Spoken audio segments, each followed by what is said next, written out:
The marathon is over. How am I doing, you might ask? I'm tired, boss. Now that it's all over, here's a quick recap of the movies watched, what I thought about them, and where you can watch them yourselves. So let's get through all this quick like, shall we? Oh, and I may be spoiling bits and pieces of these movies in my short thoughts, just so you know. Night of the Creeps was a classic, one of the best of the year. I'd give this a rewatch in a heartbeat. Very 80s, pretty decent character growth, had moments that actually hit you on an emotional level, which was pretty surprising because the movie is pretty funny. Highly recommend if you want to watch it. Looks like you'll have to buy it. It's about $4. Basket Case was one of my first so bad it's good kind of movies. I honestly can't think of another movie that I've seen that can actually pull off a so bad it's good. Maybe The Room? You can come out now, Johnny. She's gone. In a few minutes, bitch. But The Room is pretty boring to watch half the time. Basket Case keeps it going with scene after scene that you can laugh at. Highly recommend this one as well. You can watch this one on Tubi. The Boogeyman was a movie that I saw in theaters, and I did like it. I'll admit, it's not a perfect movie. That bitchy blonde should have gotten way worse than a slap across the face. But I did like the monster, and I do think it's worth a watch, and it looks like you can watch it on Hulu. The Birds is an all-time classic. It lives up to its reputation, even though I thought the ending didn't have enough resolve. This is a highly recommended movie in my book, and you can watch this on Sling TV. Malum. This movie blowed. I like to think The Last Shift was better because everyone says it is, but this movie on its own, Most of the scares sucked, the monsters looked lazy, and the last big bad that we saw had a nice idea, just poor execution. This is on Hulu, Sling TV, Roku channel, Philo, but please, do yourself a favor and watch something else. Totally Killer was but 70% of the jokes in this dark comedy were just a Gen Z person bitching about how problematic the 80s were, and for a slasher, the kills were not creative. The movie is essentially a different kind of Happy Death Day, just watch that instead. It's on Amazon Prime, and I don't highly recommend Totally Killer. Bloody Hell was a really nice surprise. I really liked the main character, I liked the story, I liked the humor, and even though the big bad at the end was kind of it's not enough for me to hate the flick. Give it a watch on Amazon Prime. You'll have a good time. Ravenous, I understand, has a cult following, but this is just not for me. I didn't think it meshed the different tones very well, and I think it would have been better if it was kept more serious. If you want to see what all the fuss is about with this one, you'll have to pay to watch it between $3 to $4 depending on the streaming service. Slaughterhouse is pretty dumb, but it was supposed to be. The first half is a bit boring, but in the second half it does pick up, and essentially this sloth is as tech savvy as Bill Gates and is as tough to kill as fucking Jason Voorhees. I still think it was an odd choice that the movie was PG-13, because most of the movies like this are not. You can watch it on Hulu, just do something else for the first 45 until the sloth gets its first kill, then give the movie your attention. Talk to Me is going to go down as one of the better movies to come out this year for most people. Bet on it. Now, it's also not a perfect movie, just one or two plot lines that didn't really go anywhere, but it was made by a couple of YouTubers who did a solid job with making a pretty good modern take on possession type stories, and their experience doing violence in their YouTube vids shine here. You'll have to pay for this one between $5 and $6 depending on the streaming service. The Void is probably a new favorite cosmic horror for me. You can tell it didn't have Hollywood production quality levels, but the practical effects were insanely good. If you're a fan of monsters and practical effects, give this a watch, it's on Tubi. The Hidden Face can't help but get shit on because it's not a horror movie. Some dumb bitch in a bad relationship makes a very dumb decision and it nearly costs her her life. The movie teases that this could be a haunted house movie, and it's not. If you're looking for horror, don't watch this, especially since you'll have to pay for it. The Blob is a new favorite. Hot damn, this movie had some serious shock value. Go watch it now. It's on Philo and Sling TV. The stuff was kind of a discount The Blob. It has some so bad it's good moments, mostly thanks to Chocolate Chip Charlie.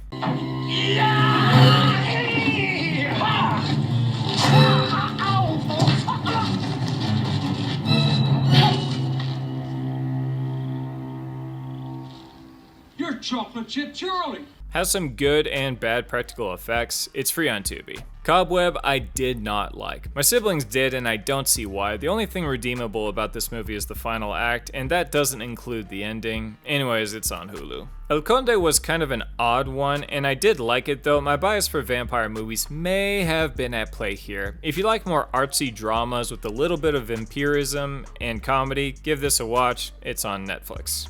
Scanners is just not a good movie. It has 2 good scenes and that's it. I wonder if the sequels are better since they changed the main actor. Thank the Lord. Because the main guy in the first movie sucks. It's on Max, but honestly just watch Push. It's a very similar movie. And don't be fooled, there is a free version on YouTube, but don't bother. The sound and video is off throughout the whole runtime. Sympathy for the Devil is essentially A History of Violence with Nick Cage. A History of Violence was a great flick, but I don't know how other people will like Sympathy for the Devil since it's pretty much the same movie, but different actors playing pretty much the same roles. You'll have to pay either $1 to $10 for this one.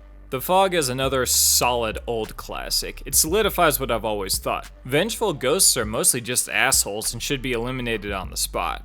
This is on Amazon Prime. The Third Eye is shit. It's my first feature-length Indonesian horror movie and it's such a letdown. It's on Netflix, but just watch VHS 2 if you want to see something Indonesian and scary. Brooklyn 45 is pretty good, mostly a drama thriller, and it does have some good dialogue, but the ending wasn't the most thought through and it does kind of spoil the movie for you, which is mostly true for all bad endings. Also, that German bitch was definitely a spy. It's on Shudder if you're interested. Society is wet, gross, and pretty fun, and it's on a few subscriptions, but there is currently a free copy on YouTube. Just search the name and you'll find it. They Live is such a goodie. Good characters, good story, good premise, some pretty iconic moments if you're a film buff.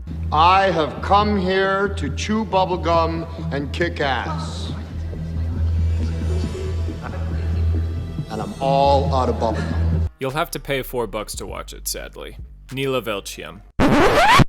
Yeah, I didn't review that one because it's a lame-ass ghost drama with 2 musical numbers that I could not be fucked about. Instead, I reviewed VHS 85, which had a 2-parter that didn't have much of a resolution, a good Spanish story, decent slam poetry one. My favorite one was the serial killer one, and not too bad of an alien one. The VHS franchise has always had a middle bar for me since they are short anthology stories, and this one, yeah, it's another fun entry. It's on Shudder. Salome wasn't terrible, but it's not scary enough to be considered a horror flick, so I gotta knock it down to the lower tier of the list. Would have been better if they tried harder to be scary or took away that aspect from the movie entirely. This is on Amazon Prime. Bride of Reanimator I liked a lot. My siblings thought it had a slow first half, but that's exactly how I remember the first one being, so to me this is on par pacing wise with the first one, but that's just me. It's on Tubi. When Evil Lurks is a banger. We have had a few more Spanish movies this year than normal, but I am glad this was a last minute ad because this will probably be one of my favorites of the year. You can find it on Shudder. Uceta the Bone Woman is another Spanish Shudder movie, but this one is definitely skippable. Just not enough progression with the protagonist or the antagonist, so it's a story without much growth. This is on Shudder. The Nun 2 is shit. Just another cash grab movie in a franchise that's past its prime. It's on Max, but please don't watch. I don't want more movies in the Conjuring universe if they're gonna be like this. No One Will Save You is going to be another one that's probably going to be on a lot of people's best of the year horror flicks lists. It's not perfect, but it's a pretty good alien movie and the main actress does pretty well with what she is given. It's on Hulu. Return of the Living Dead was a great choice to end the marathon on. It's got good practical effects, a new take on zombies which I am pretty sure was unique for its time, and even though it wasn't as funny as like Night of the Creeps, it still did a really good job doing an 80s zombie movie, and it's on Tubi. And that's the whole list. If we separate them into 3 categories like I normally do, it's top tier, middle tier, and bottom tier. Top tier we had 18, damn, and when I say top tier, I mean the most important quality the film has is that it's rewatchable. I'd easily rewatch Return of the Living Dead, No One Will Save You, When Evil Lurks, Bride of the Reanimator, VHS 85, They Live, Society, The Fog, Sympathy for the Devil, El Conde, The Blob, The Void, Talk to Me, Bloody Hell, The Birds, The Boogeyman, Basket Case, and Night of the Creeps. Middle tier we only had 4, and middle tier is exactly how it sounds. Didn't hate them, but I don't give them a strong recommendation, more like a light-ish recommendation. That's Totally Killer, Ravenous, Slaughterhouse, and Brooklyn 45. Bottom tier we had 9, though some of them are here just because they weren't horror movies, but some jackass listed them as horror and fooled us. Uceta the Bone Woman, The Nun 2, Salome, Nila Velcium, Scanners, Cobweb, The Hidden Face, The Third Eye, and Malum are all skippable. And that's a wrap on the Halloween season of 2023. Thank you all for watching. I have no idea what I'm going to review next, but I hope it'll be spooky. We still have some time left in the year for me to find some gold out there and put them on the list of the best of the year. Keep it spooky, bitches.